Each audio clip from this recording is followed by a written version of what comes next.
అసలు రిజిస్ట్రేషన్ చేయడానికి వీలే లేని భూముల్ని ఆయన ఎలా రిజిస్ట్రేషన్ చేసుకున్నారు అని చెప్పి క్వశ్చన్ చేస్తున్నారు ధరణి కమిటీ చైర్మన్ కోదండరెడ్డి. ధరణి ద్వారా రాజ్యసభ సభ్యుడు సంతోష్ రావు లాభపడ్డారు అంటున్నారు ఆయన. రిజిస్ట్రేషన్ నిషేధిత భూములను పట్టా చేయించుకున్నారు.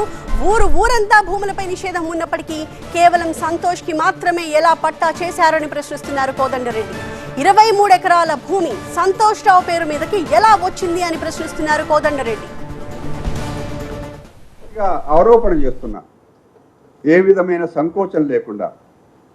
కొన్ని ఉదాహరణలు చూస్తే ఈ కంపెనీల దగ్గర ఏవైతే తెలంగాణ రాష్ట్ర భూముల రికార్డులు ఉన్నాయో ఆ భూముల రికార్డులు కూడా అప్పటి కేటీఆర్ గారు ఐటీ శాఖ మంత్రి కూడా ఒక ప్రైవేటు పరంగా ఇక్కడి రికార్డులు కూడా ఆయన దగ్గర ఉన్నాయి. దానివల్ల ఏమైంది, ఆ కుటుంబానికి సంబంధించిన ఎంతో మందికి భూముల బదలాయింపులు జరిగినాయి.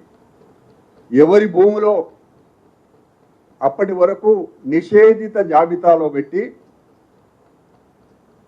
వాళ్ళ కుటుంబాలకు అప్పచెప్పిన తర్వాత దాన్ని తీసి నిషేధిత జాబితా నుంచి తొలగించి పట్టా చేసిండ్రు. నా దగ్గర నేను ఒట్టి గాలికి మాట్లాడతలేను సుమా, సంతోష్ అనే ఒక రాజ్యసభ మెంబరు, వారి కుటుంబానికి సంబంధించిన ఆయన పేరు మీద కూడా భూములు ఉన్నాయి. ఎట్లా వచ్చింది ఆ భూమి? అప్పటి వరకు ఏ లిస్టులో ఉన్నది ఎట్లాంటి భూమి? అప్పటి వరకు నిషేధిత జాబితాలో ఉంటుంది.